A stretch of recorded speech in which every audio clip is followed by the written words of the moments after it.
साथियों, सभी को सादर जय मानवता। आशा करता हूँ आप सब कुशल से होंगे। आज जो मैं आपको बात बताने जा रहा हूँ वह बड़ी अनमोल बात है। उसको आप बड़ी सावधानी से सुनें। अगर आपने इस वीडियो को सुन लिया, पूरा सुन लिया, तो मुझे लगता है फिर आपको किसी प्रकार की ज्ञान की आवश्यकता नहीं पड़ेगी। ये बात मैं दावे से कह सकता हूँ। इस बात को आप हल्के में ना लें। मैं पूरे होश हवास में ये बात आपको बता रहा हूँ, क्योंकि जब तक जानेगा नहीं मानव निज इतिहास, वो कभी नहीं कर पाएगा अपना सहज विकास। हमें सबसे पहले अपने इतिहास की जानकारी होना बहुत ज़रूरी है। अगर आज हम भटकाव में हैं, आज हम भटके हैं, आज हमको कोई जहाँ देखो जो देखो वो हमको उल्लू बना देता है। हम पढ़ लिख भी जाते हैं, डिग्रियाँ भी कर लेते हैं, लेकिन फिर भी एक विषय एक ऐसा है,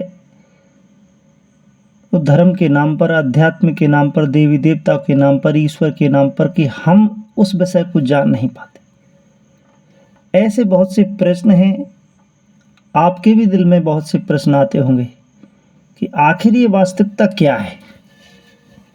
तो आइए देर न करते हुए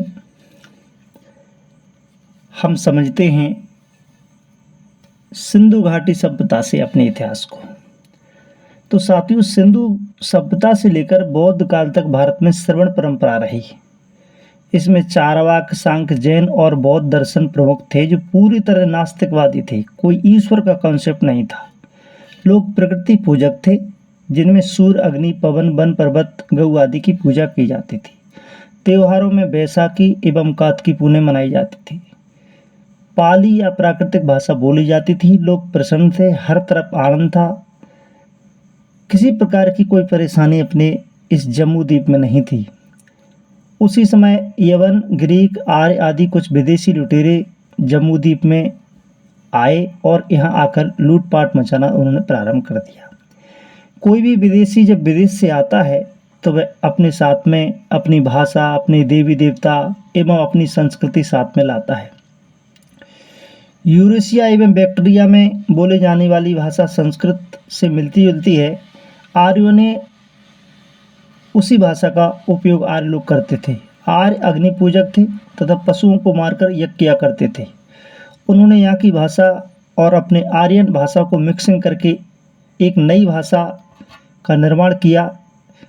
ऐसा कह सकते हैं कि पाली भाषा को सुसंस्कृत कर एक नई भाषा बनाई, जिसका नाम रखा गया संस्कृत। योदियों की किताब जिंदे अवस्था से मेलजोल कर बुद्धों के वेदना शब्द का उपयोग कर वेद की रचना की। पशुओं की बलि के यज्ञ होते थे, ऐसा ऋग्वेद में स्पष्ट लिखा है।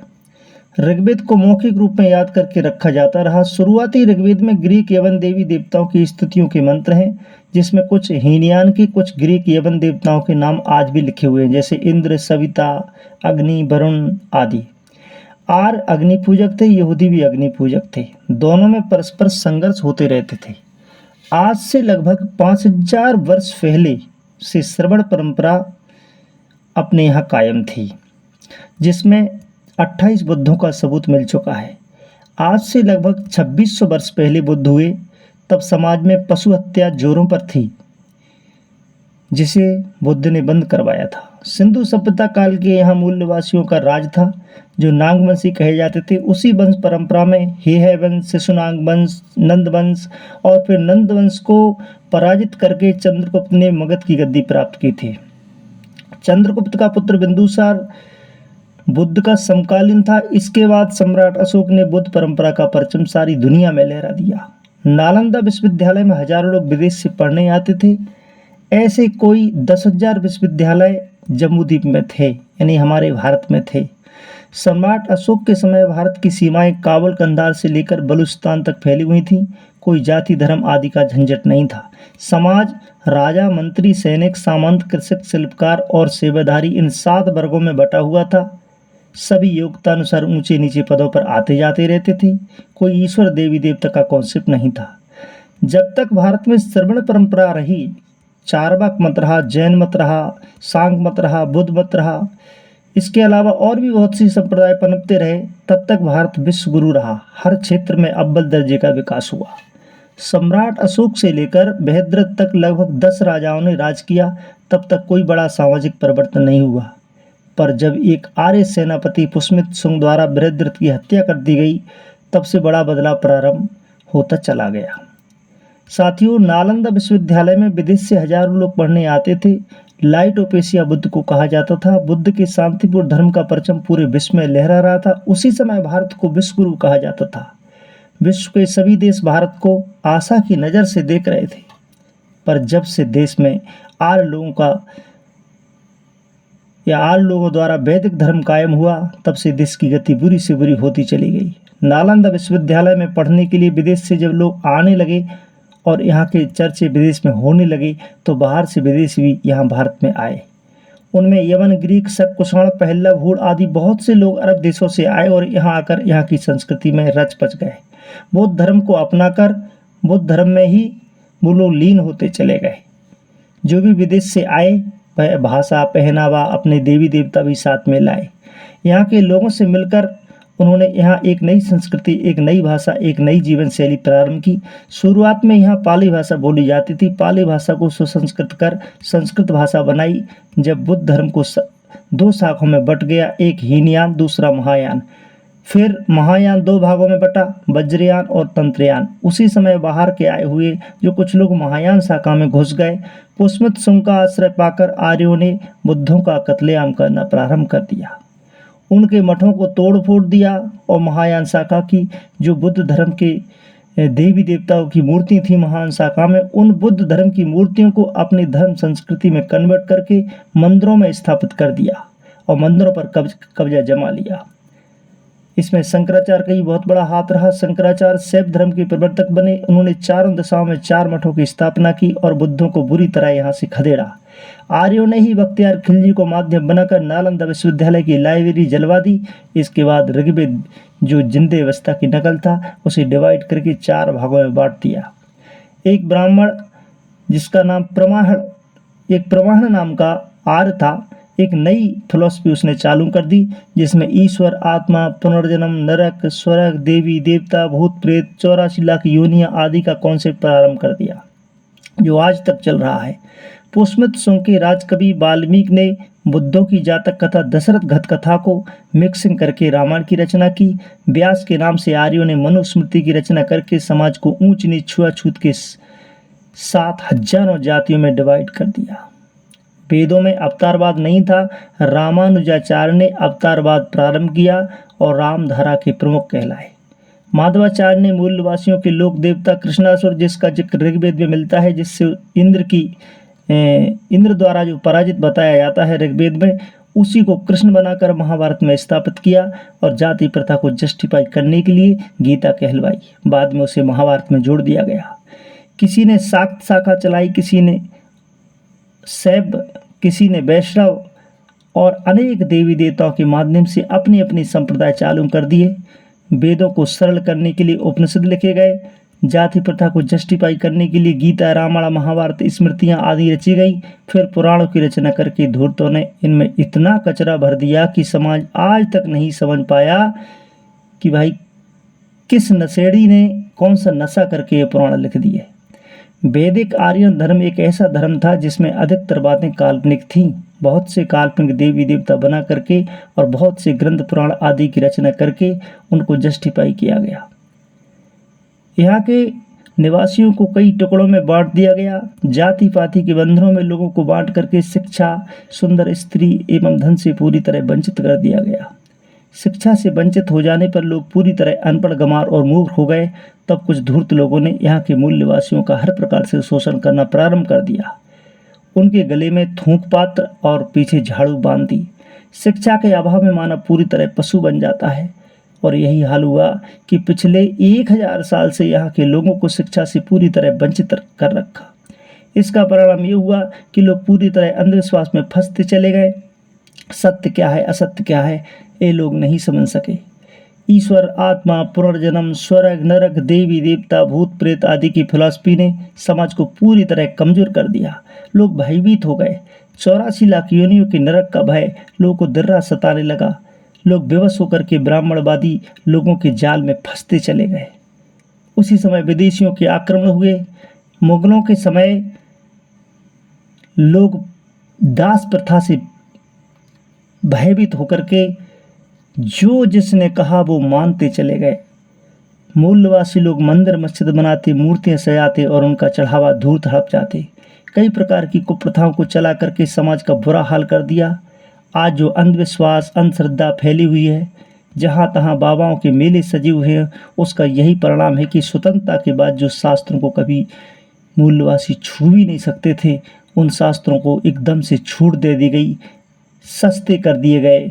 यहाँ के मूलवासी उन शास्त्रों को पढ़ने के लिए टूट पड़े और अनपढ़ रहे। शब्दों का केवल शब्दों का महत्व समझा, उनके मूल अर्थों को न समझने के कारण वे अंध श्रद्धालु बन गए और आज ये सब अपनी दुकान सजाकर उन भोले भाले लोगों को लूट रहे हैं। बीच बीच में कबीर, रविदास, स्वामी पेरियार, ललित सिंह यादव, ज्योतिबा फुले, बाबा साहब अम्बेडकर आदि महापुरुषों ने आवाज़ उठाई, पर इन धूर्तों ने उनकी आवाज़ दबा दी। संख्या में मात्र 5% होने पर भी भारत की पूरी सत्ता को अपने हाथ में करके राज कर रहे हैं। यहाँ के मूलवासी बहुजन आपस में ही एक दूसरे की टांग खींचने में लगे हैं और विदेशी देश पर शासन कर रहे हैं। हे देश धरती के हकदारों, हे मूलवासियों, आप कब जागोगे? मैं पूरी जवाबदारी के साथ कह रहा हूँ कि देश को खतरा मुसलमानों से नहीं है, न चीन से है, न पाकिस्तान से। देश को खतरा इन्हीं विदेशी आर्यों से है जो आपको हिंदू धर्म के नाम पर मूर्ख बना रहे हैं। हिंदू कभी धर्म नहीं रहा, ना ही कोई सनातन धर्म है। इनके धर्म का असली नाम ब्राह्मण धर्म है। इस बात को समझो। एक गाँव में अगर ये एक भी धूर्त हो तो पूरे गाँव को कब्जे में करके रखता है। देवी देवता के नाम पर, व्रत कथा के नाम पर आपको पागल बनाता है और स्वयं खीर पूड़ी खाता है। मंदिर तुम बनाते हो, चढ़ावा वह खाता है। जन्म से लेकर मरने तक वह आपको लूटता है और आप भयभीत होकर लूटते रहते हो। आखिर कब तक जागोगे तुम? बातें बहुत सी हैं, वीडियो लंबा हो रहा है, इसलिए इस वीडियो को बार बार सुनो। हो सकता है कुछ समय समझ में आ जाए। मैं यहाँ अपना केवल कर्तव्य निभा रहा हूँ, अब आगे आपकी मर्जी। अगर आपकी समझ में आता है कि मैं यहाँ आपको जगा रहा हूँ, मैं आपको बहलगा नहीं रहा हूँ, मैं आपको भटका नहीं रहा हूँ, तो मेरी बात को ध्यान से सुनें। आपको बहुत प्रताड़ित किया गया है। यहाँ के निवासी सब एक पिता की संतान हैं, सब नागवंशी हैं। आपका रंग काला है, जिसका भी रंग काला है वो यहाँ के सब मूलवासी हैं, लेकिन बाहर से आए हुए सब मिक्सिंग हो गया, ना कोई काला रहा ना कोई गोला रहा। इन्होंने अनेक जातियों में बांट करके आपका बहुत प्रकार से शोषण किया। कम से कम 40 कुप्रथाएं आप पे लादी गई, जो मैं पिछली वीडियो में बता चुका हूँ, जो अंग्रेजों ने बंद करवाई। ऐसी ऐसी प्रथाओं के बंधन में बंधे आज भी बहुत सी प्रथाएं हैं। आप देवी देवतावाद के चक्कर में फंसे हुए हो।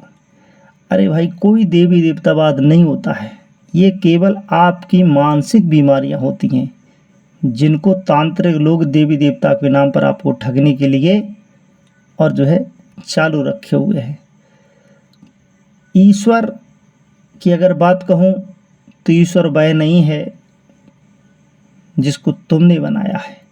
तुमने उसका मंदिर सजाया है, मूर्ति बनाई है, रोज उसका श्रृंगार करते हो। वो तो कपड़े भी नहीं पहन सकता, वो तो कुछ खा भी नहीं सकता, वो ईश्वर नहीं हो सकता।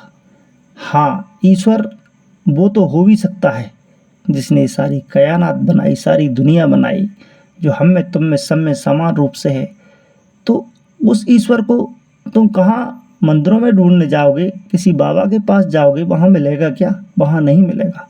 वो तो आपको अपने छोटे छोटे बच्चों में ही मिल जाएगा, अपने घर पे ही मिल जाएगा। जित देखो तित, जहाँ सच्चे दिल से पुकारोगे वहीं मिल जाएगा। तो आपको किसी ईश्वर को ढूंढने की ज़रूरत नहीं है, किसी बाबा के ढाबा के पास जाने की ज़रूरत नहीं है, ना ही आपको किसी तीर्थ मीर्थ में जाने की ज़रूरत है। आपको तीर्थ में जाना है तो आप खाली समय में जाइए, आप भीड़-भाड़ में मत जाइए। जब भी भीड़ में आप जाएँगे दुर्घटना की समस्या बढ़ जाती है। तो मेरा कहना आपको कोई भी गलत की ओर ले जाना नहीं है, लेकिन आपको अगर ऐसा लगता है कि मैं आपको गलत की ओर ले जाता हूँ, तो एक बार गौर से देखें कि वह कौन-सी बात है जो मैंने गलत कही है। ना ही मैं आपकी किसी भावना को आहत कर रहा हूँ, ना ही मेरा ये वीडियो बनाने का उद्देश्य किसी को भटकाना है। मैं तो यह चाहता हूँ कि आप शिक्षित हों, आप गुणी बनें, आप वैज्ञानिक दृष्टिकोण अपनाएँ, आप वास्तविकता को समझें, आप यथार्थवादी बनें, आप मानवतावादी बनें, आप मानव के पुजारी बनें, आपके अंदर दया हो, करुणा हो, प्रेम हो, भाईचारा हो, सबको अपनाएं, कोई नीचा ऊंचा ना रहे, जाति इत्यादि को मिटाएं, सबको अपनाएं। मेरा उद्देश्य केवल इतना है। मेरा उद्देश्य ये नहीं है कि मैं आपकी किसी भावना को आहत करूं, या मेरा उद्देश्य किसी व्यक्तिगत या कोई जातिगत नहीं है। मैं तो केवल ये कह रहा हूँ कि जो लोग तुमको मूर्ख बना रहे हैं उनसे दूर हो जाओ। जब तुम उनकी दुकान में सौदा लेने ही नहीं जाओगे तो सौदा बिकेगा कैसे? अपनी अपनी धर्मपत्नियों को समझाओ कि तुम्हारे सास ससुर हैं सेवा करने के लिए, तुम्हारे माता पिता हैं सेवा करने के लिए। तुम इन बाबा बाबियों के चक्कर में मत फंसो। अभी देखो ताज़ी दुर्घटना हाथरस में हुई है, जिसमें कोई 100 सवा 100 जाने गई। लेकिन यहाँ की मूर्खता की हद देखिए आप, कि मरने के बावजूद भी मीडिया वाले उनसे पूछते हैं तो कहते हैं कि नहीं, वो बाबा नहीं है, वो तो साक्षात भगवान है। और उसने तो पहले कह दिया था कि वो तो प्रलय आने वाली है, जो मेरी बात को मानेगा वो बच जाएगा, जो नहीं मानेगा ऐसे ही मर जाएगा। मैं सारी दुनिया को चलाता हूँ, मेरे आज्ञा से पवन चलता है, मेरी आज्ञा से सूरज उगता है, मेरी आज्ञा से सृष्टि चल रही है, मैं परब्रह्म परमात्मा हूँ। ऐसे मूर्ख बाबाओं से आप दूर रहें। ये धूर्त होते हैं, ये आपका ब्रेन वॉश कर देते हैं। ऐसे बहुत से बाबा ढाबा इस समय चल रहे हैं जो कह रहे हैं कि हम परमात्मा हैं, या परमात्मा के प्रतिनिधि हैं, या उनके पैगंबर हैं, या उनके दूत हैं, या उनके भक्त हैं। ऐसे सभी बाबाओं से आप बिल्कुल दूर रहें। आप अपने घर पे अपने माता पिता की सेवा करें, दीन दरिद्र की सहायता करें, जितना हो सके दीन गरीबों की सहायता करें। अगर आप पे धन है तो धन से, अन्न है तो अन्न से, वस्त्र है तो वस्त्र से, जितना हो सके अपने पड़ोसियों में देखें। कोई दुखी है उसकी आप सेवा कर सकते हैं। आप धर्म के बहुत प्रकार के और भी अंग हैं, और भी विकल्प हैं, आप कई प्रकार से धर्म कर सकते हैं। तो मेरा केवल उद्देश्य यह है कि आप भटकाव में ना रहें, आप स्वयं जागें, दूसरों को जगाएं। ये वीडियो जितना हो सके आप शेयर करें। मैं कोई चमक दमक वाला वीडियो नहीं बनाता, मैं कोई मिक्सिंग नहीं करता, मैं अपनी बात सीधी आपके कानों तक पहुंचाता हूं। मेरी बात आपके कानों तक जाए, इसे देखने की कोई ज़रूरत नहीं है। आप देखने से तो आपका मन भटक जाता है। मैं कुछ कह रहा हूँ, आप कुछ देखते हैं, इसलिए बात सीधी समझ में नहीं आती। अक्सर लोग वीडियो मिक्सिंग करके चमक दमक से बनाते हैं, आप उनमें पागल हो जाते हो और बस वो भटकाते रहते हैं। हज़ारों लाखों वीडियो यूट्यूब पर भरे पड़े हैं जो आपको अंधविश्वास बांट रहे हैं, अज्ञानता से आपको भर रहे हैं। आप टेलीविज़न खोलते हो, ऐसी ऐसी कथाकार कहने लगते हैं कि आप पागल हो जाते हो। दिन रात मीडिया ऐसे ऐसे नाटक प्रसारित कर रही है कि केवल अंधविश्वास पनप रहा है। कहीं शनि देव के नाटक चल रहे हैं, कहीं नाना प्रकार के ऐसे नाटक चल रहे हैं। तुमने कभी विचार ही नहीं किया कि शनि कितना बड़ा है? तुम्हें सूर्य देवता दिखाई देते हैं, चंद्र देवता दिखाई देते हैं नाटकों में, आप समझ जाते हो कि ये देवता है। देवता नहीं है, ये तो ग्रह हैं। सूर्य इतना बड़ा है कि पृथ्वी 13 लाख समा जाती हैं उसमें, उसका कोई 6500 डिग्री से तापमान है। अब बताइए, ऐसे सूर्य को तुम्हारा हनुमान जी कहा जाता है? तो ऐसी जितनी भी गप्पें हैं पिछली वीडियो में मैंने बताई हैं, उन सारी गप्पों वाली बातों से दूर हो जाओ और यथार्थ वाले बनो, वैज्ञानिक दृष्टिकोण अपनाओ और जियो और जीने दो। इसी के साथ सबको जय मानवता। अगर कोई भूल चूक हो तो उसको क्षमा करना। मैं एक साधारण तरीके से अपनी भावनाओं के साथ बोल रहा हूँ, लेकिन फिर भी आपको लगे कि मैं कहीं गलत हूँ तो आप कमेंट करके मुझे बताएं, मुझे सलाह दें मेरा मार्गदर्शन करें और अगर मैं सही हूँ तो मेरा हौसला बढ़ाएं। सादर जय मानवता।